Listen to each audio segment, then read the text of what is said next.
Hello friends, नमस्कार। मेरा नाम है साक्षी और मैं आपका स्वागत करती हूँ साक्षी सीडीपी में। यूनिट 8 हमारी कंप्लीट हो चुकी है, मुबारक हो फाइनली। अब यूनिट 9 हम स्टार्ट करेंगे। यूनिट 9 है एजुकेशन ऑफ CWSN, मतलब जो हमने चिल्ड्रन विद स्पेशल नीड्स पढ़ा था उन बच्चों को आप कैसे एजुकेशन दोगे। ठीक है, तो वो सब इसमें पढ़ेंगे। सबसे पहले लिखा हुआ है education challenge of children with special need, मतलब क्या चैलेंज आता है, मतलब क्या चुनौतियां आती हैं चिल्ड्रन विद स्पेशल नीड्स को पढ़ाने में। ठीक है, देखिए 35 स्टूडेंट्स इन अ क्लास, एक क्लास में अराउंड 35 स्टूडेंट होते हैं। अगर हम अपर प्राइमरी की बात करें तो अगर हम प्राइमरी की बात करें तो 3 स्टूडेंट पे एक टीचर है, और अगर अपर प्राइमरी की बात करें तो 35 स्टूडेंट पे एक टीचर है। कुछ ऐसा सा रेशियो दिया हुआ है RTE में। ठीक है, राइट टू एजुकेशन, और ये कि वो शिक्षक छात्र अनुपात है जिसको दिखा के सरकार कह देती है कि भैया वैकेंसी पूरी है। ठीक है, तो क्या है भाई साहब, ये हो गया 1 से लेकर 5वीं तक के लिए, और ये हो गया 6 से लेकर 8वीं तक के लिए। ठीक है, तो लिखा है कि लगभग 35 स्टूडेंट होते हैं एक क्लास में। टीचर का रोल क्या होता है कि हर उस 35 बच्चे जितने भी हैं उनकी जो नीड है उसको फुलफिल करे, उनका ख्याल रखे, उनकी नीड को फुलफिल करे, उनको अच्छे से पढ़ाए, उनको समझाए। ठीक है, क्योंकि वो क्या होते हैं, क्या कहते हैं, भावी पीढ़ी कहते हैं ना ऐसे बच्चों को, मतलब बच्चों को जो हम जिन्हें पढ़ा रहे हैं वो हमारी भावी पीढ़ी है, मतलब आने वाली, वो हमारे फ्यूचर है। तो हमारा दायित्व है कि हम उन्हें अच्छी एजुकेशन दें। ठीक है, तो रोल ऑफ टीचर होगा कि सबकी टेक केयर किया जाए, सबकी नीड्स को, मतलब सबकी आवश्यकता को। फिर है इम्पेयरमेंट। अगर मान लीजिए कोई ऐसा बच्चा आ जाए आपके इस क्लास में, ठीक है, आप पढ़ा रहे हो, आपके स्कूल में कोई ऐसा बच्चा आ जाए जिसको विजुअल प्रॉब्लम है, एक बच्चे को विजुअल है, एक को हियरिंग और एक को लोकोमोटर डिसेबिलिटी है, तो क्या करोगे आप? अब जिसको विजुअल प्रॉब्लम है, आपका दायित्व है कि आपके पास टेक्टाइल मटेरियल होने चाहिए। ठीक है, ब्रेल स्क्रिप्ट होनी चाहिए। ठीक है, जो कोई भी बच्चे से, विजुअल बच्चे के लिए जो भी असर्टिव डिवाइस है AD, वो आपके पास होने चाहिए। ठीक है, दूसरा अगर हियरिंग बच्चा आ गया, मतलब जिसको हियरिंग इम्पेयरमेंट है, तब क्या होना चाहिए भाई? तब आपके पास देखिए, मतलब आपको साइन लैंग्वेज आनी चाहिए, है ना। आपने भी थोड़ा साइन लैंग्वेज पे काम किया होना चाहिए। बच्चे के ऊपर वो हियरिंग एड भी होना चाहिए। लोकोमोटर आ गया तो आपके पास प्रॉपर बेंचेस होनी चाहिए। नॉर्मल बेंच पे तो नहीं बैठ पाएगा ना वो, उसके लिए स्पेशल बेंच होनी चाहिए। ठीक है, और अब सीढ़ियाँ भी नहीं चढ़ पाएगा, तो आपके स्कूल में क्या होना चाहिए? रैंप होनी चाहिए। ठीक है, तो जो कुछ भी हो ये सब का ख्याल कौन रखोगे? भैया आप ही तो रखोगे, क्योंकि आप टीचर हो तो आप ही तो रखोगे। ठीक है, तो यही था स्टार्टिंग में। अब हम पढ़ेंगे कि CWSN की लर्निंग कैरेक्टरिस्टिक होती क्या है। ठीक है, बाकी इसमें ज्यादा कुछ नहीं था, बस ये याद रखिएगा 30 से लेकर 1, मतलब 30 स्टूडेंट पे एक टीचर, 1 से लेकर प्राइमरी में, मतलब 1 से लेकर 5 तक, जिसको हम प्राइमरी कहते हैं ना, इसी को तो हम प्राइमरी कहते हैं। प्राइमरी BRT टीचर इसी के तो होते हैं, बाकी सब तो TTT PGT होते हैं ना। तो 35:1 पे ये होता है अपर प्राइमरी। ठीक है, इसे कहते हैं अपर प्राइमरी। ठीक है, ये याद रखिएगा। और इम्पेयरमेंट का ख्याल किसको रखना है? टीचर्स को रखना है। ओके, चलिए फ्रेंड्स आगे बात करते हैं। आगे है लर्निंग कैरेक्टरिस्टिक ऑफ CWSN, मतलब लर्निंग कैरेक्टरिस्टिक क्या है चिल्ड्रन विद स्पेशल नीड के। देखिए, अगर किसी के पास मोटर डिसेबिलिटी है तो आपके पास क्या होना चाहिए? आपके पास उसको सपोर्ट करने के लिए जो उसके अप्लायंसेस है और जो एड्स है वो आपके पास होने चाहिए, मतलब जो साधन है मोटर डिसेबिलिटी के लिए वो आपके पास क्या होने चाहिए? प्रेजेंट होने चाहिए। अगर किसी को हियरिंग इम्पेयरमेंट है तो क्या होना चाहिए आपके पास? Chalk board. अच्छा, हियरिंग इम्पेयरमेंट है पर देख तो सकता है, ठीक है, चॉक बोर्ड होना चाहिए, विजुअल बोर्ड होना चाहिए। ठीक है, अगर किसी को विजुअल यानी देखने में दिक्कत है तो क्या होना चाहिए? तो आपके पास लार्ज प्रिंटेड शीट या टेक्स्ट बुक होनी चाहिए। या फिर अगर देखिए यहाँ पे अगर लिखा हुआ है ब्रेल, ब्रेल भी होनी चाहिए। ब्रेल क्या होता है कि ब्रेल में कुछ डॉट्स होते हैं, उस डॉट्स को छू के उनके अक्षर बने होते हैं। ठीक है, तो हम उन्हें, वो लोग बच्चे उस अक्षर को छू के बता देते हैं कौन सा लेटर लिखा हुआ है। ठीक है, फिर SLD specific learning disability. SLD की यहाँ मैं फुल फॉर्म लिख देती हूँ, स्पेसिफिक लर्निंग डिसेबिलिटी। ठीक है, इसमें क्या होता है? ये वही है आपकी कौन सी, जिसको हम कहते हैं डिसलेक्सिया, डिस्ग्राफिया, डिस्कैल्कुलिया। ये जितनी चीजें मैंने आपको बताई थी ना वो SLD के अंतर्गत आती हैं। उसमें क्या होना चाहिए? आपके पास एक प्लान प्रोग्राम होना चाहिए। अगर कोई ऐसा बच्चा आ जाता है तो आपको क्या होना चाहिए? एक प्लान प्रोग्राम होना चाहिए। उस बच्चे पे आपको ज्यादा काम करना है ताकि उस बच्चे को बाकी बच्चों के साथ आप कोप अप करा सको, ठीक है, ताकि वो बाकी बच्चों के साथ भी बैठने सके, ठीक है। जैसे आपने देखा होगा आमिर खान ने एक्स्ट्रा कितना काम किया था उस ईशान अवस्थी पे, है ना, तो यही है। फिर होता है अगर बच्चा आ जाए चिल्ड्रन विद डेवलपमेंटल डिसेबिलिटी, तो ऐसे बच्चे कौन से होते हैं, ऑटिज्म वाले होते हैं, सेरिब्रल पाल्सी वाले होते हैं। अब ये ऑटिज्म क्या है, ऑटिज्म भी एक डेवलपमेंटल डिसेबिलिटी है। ऑटिज्म का एग्जांपल ऐसे दे सकते हैं, एक नाटक आता था आपकी अंतरा, उसमें वो बच्ची ऑटिस्टिक थी, या अगर वो नहीं देखा हो तो आपने शाहरुख खान की एक पिक्चर देखी होगी, वो सजदा तेरा सजदा वाली, माय नेम इज खान, हाँ, तो माय नेम इज खान में भी शाहरुख खान को क्या था, ऑटिज्म था, वो ऑटिस्टिक बच्चा था, ठीक है। तो उनके लिए क्या होना चाहिए, उनके प्रॉपर असिस्टिव डिवाइस होने चाहिए, मतलब जो भी उनके लिए जो डिवाइस है, जैसे कि आपको उनको जो थेरेपी करवानी है वो आपके पास होना चाहिए, ठीक है। उनको पढ़ाने, देखिए उन बच्चों को ना समझ में आता है लेकिन थोड़ा देर से समझ में आता है। तो ऑटिज्म, शाहरुख खान को वही ऑटिज्म हुई थी, है ना। अब उसमें क्या होता है, आपके पास ना ऐसे एडीज होने चाहिए, मतलब ऐसे प्लान होने चाहिए जो डिवाइसेस है। ऐसे बच्चों को ना थोड़ा देर में समझ में आता है, देखिए उन्हें समझ में आता है, ठीक है, लेकिन थोड़ा देर में समझ में आता है, तो आपको उनके लिए थोड़ा पेशेंस रखना होता है, ठीक है। सेरिब्रल पाल्सी, इनका इंटेलेक्चुअल डेवलपमेंट देखिए, आप देखिए सेरिब्रल पाल्सी उनको था, अनुष्का शर्मा को 0 है, अच्छी खासी इंटेलिजेंट थी वो, बस साइंटिस्ट थी, है ना, इंटेलिजेंट थी। तो क्या ये सब कुछ लर्निंग कैरेक्टरिस्टिक है। अब इसके आगे हम पढ़ेंगे कि सर्कुलर एडेप्टिव क्या है, एजुकेशन में हमने इनके लिए क्या क्या किया है, ठीक है। चलिए आगे आ जाते हैं। आगे है करिकुलर एडेप्टेशन, मतलब करिकुलर बोले तो पाठ्यचर्या, जो आपका करिकुलम होता है ना, जो सिलेबस होता है उसको ही तो कहते हैं, जो हमारी पाठ्यचर्या है वो कैसी होनी चाहिए। देखिए ऐसी पाठ्यचर्या होनी चाहिए जो क्या प्रोवाइड करे, नॉलेज, मतलब ज्ञान तो प्रोवाइड करे ही करे, स्किल्स भी प्रोवाइड करे, बोले तो कौशल प्रोवाइड करे, है ना, वैल्यूज, हमारे अंदर मूल्य निर्धारित करे, ठीक है, और ऐसी चीजें निर्धारित करे जो नेशनल और इंटरनेशनल लेवल ऑफ अंडरस्टैंडिंग, मतलब हम चीजों को अच्छी तरीके से समझ पाए, उस पर क्या करें, अपना प्रभाव डालें।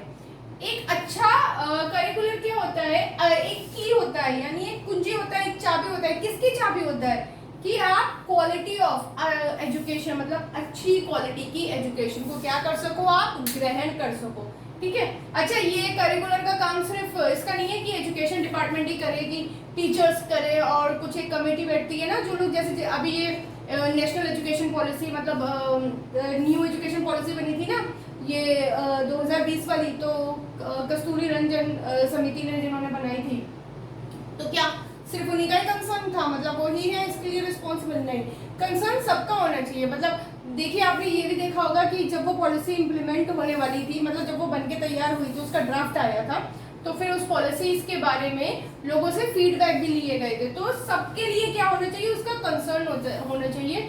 खाली अकेला टीचर इसके लिए रिस्पॉन्सिबल नहीं होना चाहिए, सबको आगे इसमें इनिशिएट लेना चाहिए। मान लीजिए कुछ अच्छे थॉट्स आपके पास भी हो, तो आप भी अपने उस थॉट्स को क्या कर सको, उनको बता सको, ठीक है। अब हम आगे पढ़ेंगे कि ये करिकुलर एडेप्टेशन की नीड क्या है ना, ये पढ़े। आगे पढ़ लेते हैं। आगे दे रखा है कि नीड फॉर करिकुलर, मतलब एक ऐसे करिकुलर एडेप्टेशन की भैया जरूरत क्या है, हम क्यों पढ़ रहे हैं। तो अ डिक्शनरी ऑफ एजुकेशन ने मैं लिख देती हूँ, डिक्शनरी ऑफ एजुकेशन 1981।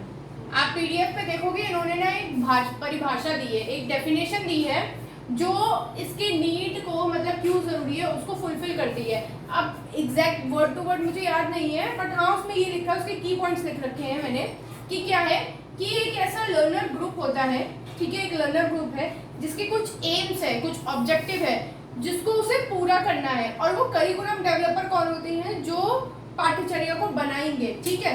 देखिए फॉर एग्जाम्पल, देखिए इसे कहानी के तौर पे समझते हैं। क्या है कि मान लीजिए मुझे ना पढ़ाई करनी है, तो मेरा क्या है, मेरा एक एम है, एक ऑब्जेक्टिव है कि मुझे फॉर एग्जाम्पल छोटी हूँ मैं, अभी छोटी साक्षी है, तो मैंने सोचा कि यहाँ पे मैंने लिख दिया साक्षी, ठीक है। अब मैंने सोचा मैं हूँ फॉर एग्जाम्पल कौन सी क्लास में, देखिए 5वीं 6ठी क्लास के बच्चों को तो नहीं पता होता है, आप एक बार में समझ लो कि मैं हूँ एग्जैक्ट 8th क्लास में, ठीक है, कि 8th क्लास वाली साक्षी है। अब उसने सोचा कि उसे लाइफ में करना क्या है, ठीक है। अच्छा, जब मैं 8वीं में थी तो मेरा सपना था कि मैं वो बनूंगी डॉक्टर, है ना, बाद में जब वो किताबें देखी बायो की तब मुझे समझ में आया कि ना भैया ना हमसे ना हो पाएगा, हटा लो इसे, है ना, क्योंकि इतनी मैं हमेशा ही अबव एवरेज ही थी मैं, बस मतलब मैं अपने आप को कोई ब्रिलियंट नहीं कहूँगी कि क्लास में हमेशा ब्रिलियंट होती थी और ये करती थी, ऐसी कोई इंटेलिजेंट वगैरह कुछ भी नहीं थी, मैं नॉर्मल बच्चों की तरह थी। वो पढ़ाई में बाद में जाके जब ये डीएलएड किया तब जाके इंटरेस्ट जागा, वरना पहले कोई इंटरेस्ट नहीं था, पहले इधर उधर की एक्टिविटीज में बड़ा इंटरेस्ट होता था। तो साक्षी जब 8वीं में थी तब अब समझते हैं कि साक्षी मैं नहीं हूँ, कोई और लड़की है, ठीक है। वो 8वीं में थी तो उसने सोचा कि उसको करना क्या है, तो उसने ना सबसे पहले मान लीजिए वो CWSN है, मतलब चिल्ड्रन विद स्पेशल नीड है, मान लीजिए, ठीक है। अब क्या है उसका एम है, ठीक है, मान लीजिए उसको सेरिब्रल पाल्सी है, ठीक है, मान लेते हैं। तो उसका एम क्या है भैया, उसने सोचा कि अब मेरा एम है मैं बनूंगी साइंटिस्ट, ठीक है। ये वाली साइंटिस्ट नहीं, मतलब अनुष्का शर्मा की जो वो जीरो मूवी में थी उसको लेके चलते हैं, तो उसका एम है उसको बनना है साइंटिस्ट, ठीक है। चलो भाई अच्छी बात है, ये उसका एम होगा, ऑब्जेक्टिव हो गया, गोल हो गया, है ना, उद्देश्य और गोल, ठीक है। अब इसके बाद उसने क्या किया, अब ये तो उसका गोल हो गया, अब उसकी लाइफ में 2 लोग और हैं, कौन है, जिसको बोलते हैं हम डेवलपर। अब ये डेवलपर कौन है, डेवलपर वही है जो उसके करिकुलम को, मतलब पाठ्यचर्या को क्या करेंगे, बढ़ाएंगे। तो उन्होंने सोचा होगा कि बच्चों के अलग अलग क्या हो सकते हैं, एम हो सकते हैं, किसी को डॉक्टर बनना है, किसी को इंजीनियर बनना है, किसी को साइंटिस्ट बनना है, किसी को टीचर बनना है, किसी को डांसर बनना है। तो जो उन्होंने अपना सिलेबस रखा उसमें उन्होंने सारे एस्पेक्ट रखे, मतलब जो हर एक बच्चे की फील्ड में हेल्प करेंगे, ठीक है, हर एक बच्चे की फील्ड में हेल्प करेंगे, उन्होंने बना दिया, ठीक। अब क्या हुआ, अब एजुकेशन डिपार्टमेंट ने उसको करिकुलर को क्या कर दिया, इम्प्लीमेंट कर दिया, मतलब उसको लागू कर दिया, ठीक है। अब वो लागू हो गया, अब वो क्या करने लगी, वो साक्षी पढ़ने लगी, ठीक है, साक्षी पढ़ने लगी। साक्षी पढ़ने के बाद साक्षी ने 8वीं की, 9वीं की, 10वीं की, 11वीं की, 12वीं की, है ना, और 12वीं फिर उसने ग्रेजुएशन की, ठीक है, और फिर ग्रेजुएशन करने के बाद उसने पोस्ट ग्रेजुएशन भी की, ठीक है। पोस्ट ग्रेजुएशन करने के बाद उसको फॉर एग्जाम्पल ऐसे समझ लो डॉक्टर रेड्डीज से या फिर इसरो से वो आ गया ऑफर लेटर, है ना, कि हमारे साथ इंटर्नशिप कर दो। भाई लड़की ने कर ली, लड़की का तो सपना यही था, लड़की ने कर ली। अब क्या हुआ, यहाँ पे यहीं पे जब वो ये सब कर रही थी तो उसका हुआ इवैल्यूएशन। उसका क्या हुआ, इवैल्यूएशन, मतलब कि जब उसने जो पढ़ाई की है उसका मूल्यांकन उसका तब स्टार्ट हुआ जब वो यहाँ क्या दे रही थी, इंटरव्यूज दे रही थी, ठीक है। फिर क्या हुआ, अगर कुछ इम्प्रूवमेंट की जरूरत होती तो सजेशन वगैरह मांगे जाते, तो फिर डेवलपर क्या करते, अपने करिकुलम में क्या करते, इम्प्रूवमेंट करते, ठीक है, क्या करते, इम्प्रूवमेंट करते। यही स्टेप मैंने लिखे हैं कि एक लर्नर ग्रुप होता है। अब अकेली साक्षी तो पढ़ नहीं रही है, बहुत सारे लोग पढ़ रहे हैं। एक लर्नर ग्रुप है, एक डेवलपर्स है, लर्नर ग्रुप के एम है, उन्होंने अपना करिकुलर बनाया डेवलपर ने, फिर उसको इम्प्लीमेंट किया, बाद में जाके उसका इवैल्यूएशन हुआ, मूल्यांकन हुआ, और फिर क्या हुआ, इम्प्रूवमेंट हुआ, ठीक है। तो ये थे हमारे कुछ की पॉइंट्स जो नीट के लिए, जो किसकी नीट के लिए, एक अच्छे करिकुलम की नीट के लिए जरूरी है, ठीक है। अच्छा, आज मेरा माइक बहुत ज्यादा डिस्टर्ब कर रहा है, मैं जाके इसे दिखा के आऊंगी, तो आज थोड़ी छोटी ही वीडियो करेंगे। अभी क्या है, नेक्स्ट है हमारा कि कुछ डेफिनेशन दी है एडेप्टिव करिकुलर की, तो वो पढ़ लेते हैं और उसको यहीं पे वाइंड अप करेंगे, नेक्स्ट में करेंगे, क्योंकि ना मुझे को भी अजीब सी ही आवाज आ रही है इस माइक में, तो आई थिंक ये वर्क नहीं कर रहा, उसको दिखाना पड़ेगा, ही नीड्स अ डॉक्टर, ठीक है। चलिए आगे बढ़ते हैं। डेफिनेशन के भंडार में 2 डेफिनेशन ये लिखी है, 3 डेफिनेशन और है, भाई साहब पेल के डेफिनेशन है, ठीक है, इसमें कुछ नहीं है, डेफिनेशन ही डेफिनेशन है।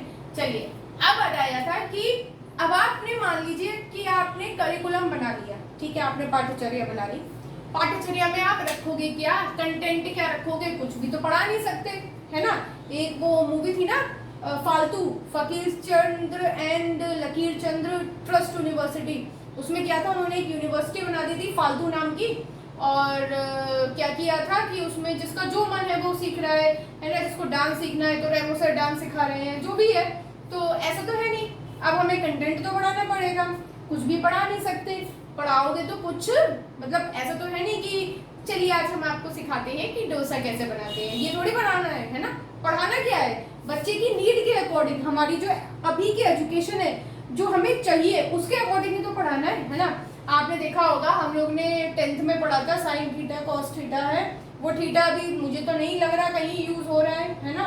10th तक की ट्रिग्नोमेट्री भी पेपर में नहीं आती यार, जो हम कॉम्पिटिटिव एग्जाम दे रखे हैं। और भाई साहब मारा बहुत था, सूता बहुत था, याद कराने के चक्कर में लाल बटे कक्का करके याद किया था ना, तो बहुत सूता था, बट उसका यूज कहीं नहीं हो रहा है। ठीक है, एक वो हमने फिजिक्स में पढ़ा था ना, ऐसा कौन सा था वो नियम, ऐसा लॉ था V = IR है ना, तो वो भी मुझे नहीं दिखता। एक हमने फ्लेमिंग के लॉस पढ़े थे, वो भी कहीं यूज नहीं होते हुए दिख रहे हैं। तो क्या है कि कुछ ऐसा कंटेंट बनाओ जो यूज हो। तो इसमें क्या है, इन्होंने ना दो चीजें रखी। अच्छा आप कंटेंट तो बना लोगे, लेकिन कंटेंट में भी दो चीजें हैं। क्या है, एक तो अकोमोडेशन, ठीक है, और एक है मॉडिफिकेशन।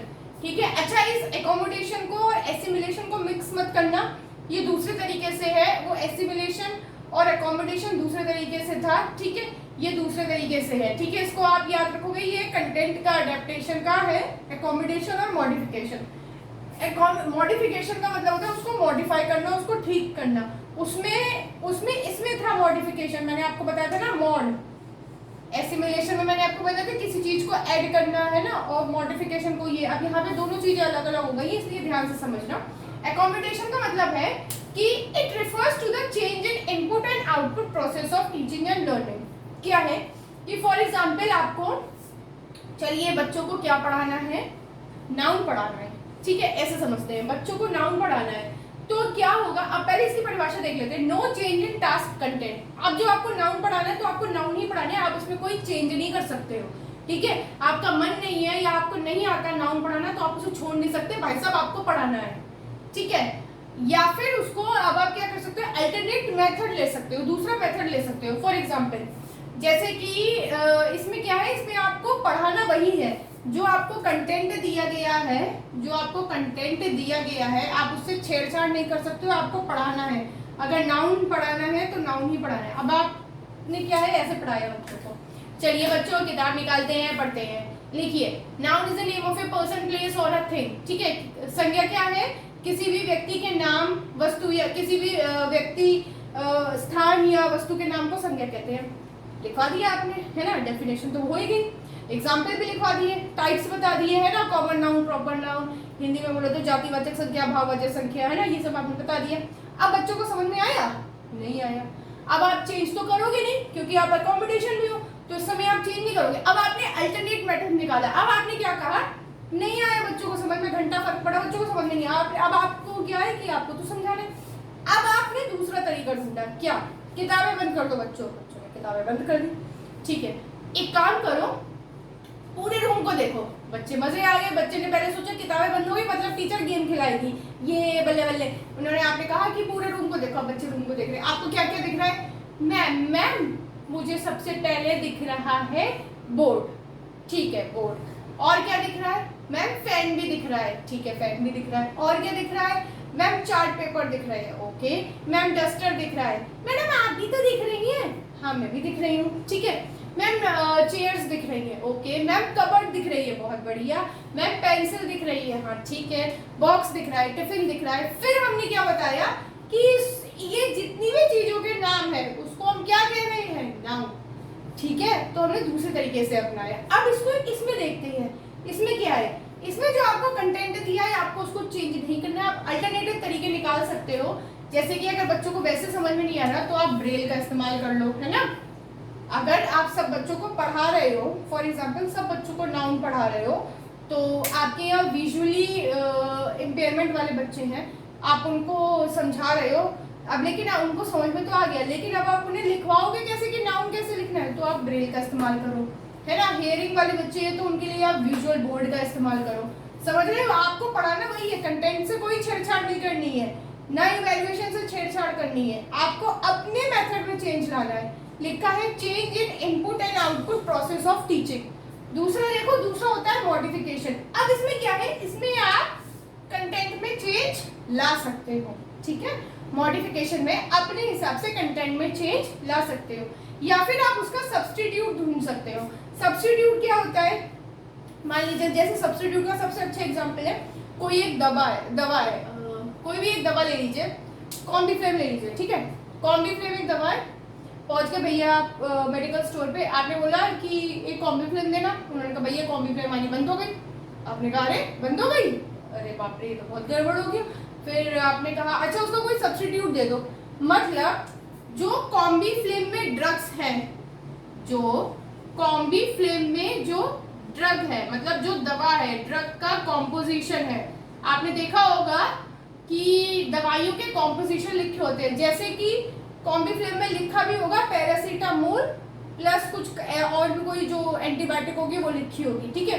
तो जो उसका कॉम्पोजिशन है सेम वही कॉम्पोजिशन वाली दूसरी कंपनी की दवा, ठीक है, सेम वही कॉम्पोजिशन की दूसरी कंपनी की दवा, उसको क्या कहते हैं, सब्स्टिट्यूट। जैसे कि आपने देखा होगा बहुत अच्छा गाना है, पता नहीं कौन सी मूवी का है, बिल्कुल अभी याद आया, वो तू नहीं तो था वो फोटो करके, मतलब आप नहीं तो आपका फोटो, हाँ हमें ज्यादा है, मतलब हमें आप ही चाहिए, जैसे जैसे, हाँ हाँ बहुत अच्छा याद आया, वो तन्नू एक्स बन्नू का नहीं था कि अरे भैया तुम्हारा सही है, ओरिजिनल भी तुम ही रखो और डुप्लीकेट भी तुम ही रखो, मतलब वो दो रोल थे ना, डबल रोल थे ना उनका, तो वो क्या कहता था जिमी शेरगिल की ओरिजिनल भी तुम ही रखो, मतलब जो एग्जैक्ट जो वो है कंगना वो भी तुम ही रखो, और जो उसकी डुप्लीकेट बनी थी वो भी तुम ही रखो, तुम्हारा सही है भैया, ठीक है। या फिर आप करो लेस कंटेंट टू लर्न। अब इसमें क्या है, आपने जैसे लेस कंटेंट टू लर्न का मतलब कि कुछ जैसे कि कुछ टॉपिक्स होते हैं उसको हम कम कर देते हैं। फॉर एग्जाम्पल मान लीजिए आपके लोकोमोटिव डिसेबिलिटी के बच्चे हैं, अब उसमें फिजिकल एक्टिविटी एक चैप्टर है, अब वो फिजिकल एक्टिविटी तो कर नहीं सकते है ना, भागा दौड़ी के काम तो कर नहीं सकते, पता चला वो टेबल टेनिस तो खेलेंगे नहीं, तो उसकी जगह पे आपने उस सब्जेक्ट को, आपने उस टॉपिक को हटा दिया, ठीक है, तो उनके लिए लेस कंटेंट हो गया, या उसका आपने सब्स्टिट्यूट दे दिया कि उनको दे दी फिजियोथेरेपी। आगे हम पढ़ेंगे ये भी है कि फिजियोथेरेपी या फिर योगासन, ठीक है, मतलब बैठे हुए जो हम आसन करते हैं वो, मतलब नॉर्मल चीजें हमने उन्हें दे दी याद करने को, ठीक है। अब उनका इवैल्यूएशन के लिए भी आप डिफरेंट पैटर्न लोगे, ठीक है, मतलब अब आप उनका मूल्यांकन सबको, जैसे 11th और 12th में फिजिकल एजुकेशन एक सब्जेक्ट होता है, मतलब 5 सब्जेक्ट जो लेने होते हैं ना उसमें एक होता है फिजिकल एजुकेशन। उसमें क्या होता है कि सीबीएसई में बता रही हूँ मैं कि बहुत बड़े ग्राउंड में रेस लगवा देते हैं, ये हो गया फिजिकल एजुकेशन, है ना। मेरी बहन है बस बहुत अभी फिजिकल एजुकेशन का पेपर दे किया है, ये क्या है बस रेस लगाया ही हो गया उसका फिजिकल एजुकेशन का प्रैक्टिकल, है ना।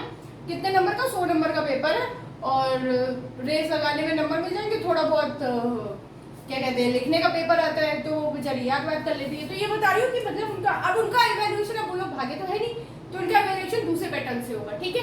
एकोमोडेशन में है कंटेंट आपको सबको वही पढ़ाना है, लेकिन आप अलग अलग यूज कर सकते हो मेथड को।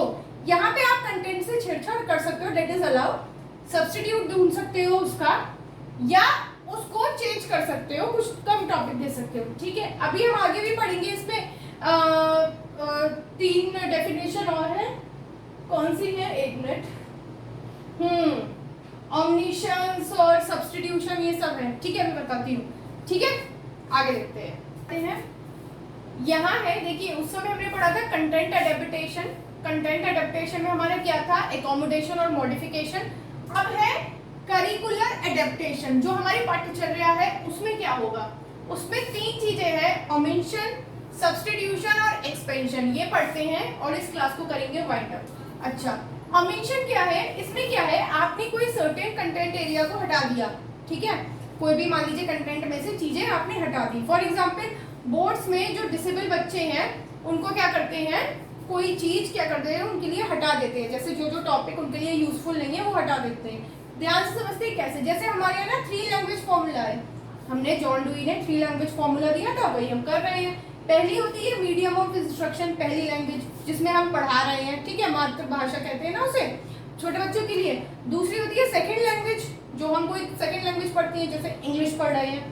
थर्ड होती है हमारी कोई एक और भाषा जो हम पढ़ते हैं, जैसे सीबीएसई में फ्रेंच और जर्मन ये सब सिखाई जाती है ना, तो ये हो गई 3 लैंग्वेज फॉर्मूला, ठीक है। अब क्या है, अब जो हियरिंग या एसएलडी, स्पेसिफिक लर्निंग डिसेबिलिटी, जिसमें डिसलेक्सिया, डिस्कैल्कुलिया, डिस्ग्राफिया, उनके लिए एक प्रावधान है कि वो एक लैंग्वेज को क्या कर सकते हैं, ड्रॉप कर सकते हैं, वो सिर्फ 2 ही लैंग्वेज को पढ़ सकते हैं, कोई भी 2 लैंग्वेज वो यूज कर सकते हैं। और भी आगे देखिए, जो कलर कॉन्सेप्ट है वो ब्लाइंड के लिए नहीं है। अब ब्लाइंड बेचारे कहाँ से कलर कॉन्सेप्ट करेंगे। ऐसे ही जो म्यूजिक का कॉन्सेप्ट है वो डेफ के लिए नहीं है, जिनको हियरिंग इम्पेयरमेंट है उनके लिए नहीं है, ठीक है। नेक्स्ट आता है सब्स्टिट्यूशन। सब्स्टिट्यूशन वही तू नहीं तो थारो फोटो, है ना, मतलब इसमें क्या होता है आप रिप्लेस कर देते हो। जैसे कि मैंने लिखा है कि कंप्यूटर एप्लीकेशन है या वर्क एक्सपीरियंस है, या सबसे बेस्ट एग्जांपल मैंने आपको बताया था कि फिजिकल का पेपर होता है ना, फिजिकल एक्टिविटी का, फिजिकल का पेपर होता है तो उसको किससे रिप्लेस कर दिया जाता है, फिजियोथेरेपी से। किनके लिए, जो लोकोमोटिव डिसेबिलिटी वाले बच्चे हैं, ठीक है। नेक्स्ट है एक्सपेंशन। एक्सपेंशन का मतलब है जो आपका जो करिकुलम है उसको और अच्छे से एलैबोरेट कर दो कि बच्चों को समझ में आ जाए। फॉर एग्जाम्पल आप रियल ऑब्जेक्ट रख लो, आप जो भी चीज है वो सब टेक्टाइल मटेरियल रख लो, है ना, जो भी चीज रियल है आप उसे बच्चों को दिखाओ, जिससे बच्चों की अंडरस्टैंडिंग क्या हो, बढ़े। 3 चीजें फटाफट से रिवाइज कर लेते हैं, ओमनिशन, सब्स्टिट्यूशन, एक्सपेंशन। ओमनिशन का मतलब हटा दो, रिमूव कर दो, ठीक है। 3 लैंग्वेज फॉर्मूले से याद रखोगे। जो हियरिंग और एसएलडी वाले बच्चे हैं वो एक को यूज ड्रॉप कर सकते हैं। कलर कॉन्सेप्ट ब्लाइंड के लिए नहीं है, म्यूजिक डेफ के लिए नहीं है। सब्स्टिट्यूशन का मतलब रिप्लेस, ओरिजिनल भी तुम ही रखो और डुप्लीकेट भी तुम ही रखो, ठीक है। सबसे बेस्ट एग्जांपल फिजिकल को रिप्लेस कर दिया किससे, फिजियोथेरेपी से, ठीक है। एक्सपेंशन का मतलब इलैबोरेट कर दो करिकुलम को कि बच्चों की अच्छी अंडरस्टैंडिंग हो, कुछ नया नया कराओ, रियल ऑब्जेक्ट दिखाओ, ये सब, ठीक है। तो आज यहीं तक रखते हैं इस क्लास को, आगे हम पढ़ेंगे, ठीक है। यूनिट 9 कंप्लीट कर लेंगे, एक शायद से वीडियो और लगेगी उसमें कंप्लीट होगी, ठीक है। तब तक के लिए अपना ख्याल रखना, चैनल को लाइक शेयर सब्सक्राइब और सपोर्ट करते रहना। फिर कल मिलते हैं, तब तक के लिए नमस्कार।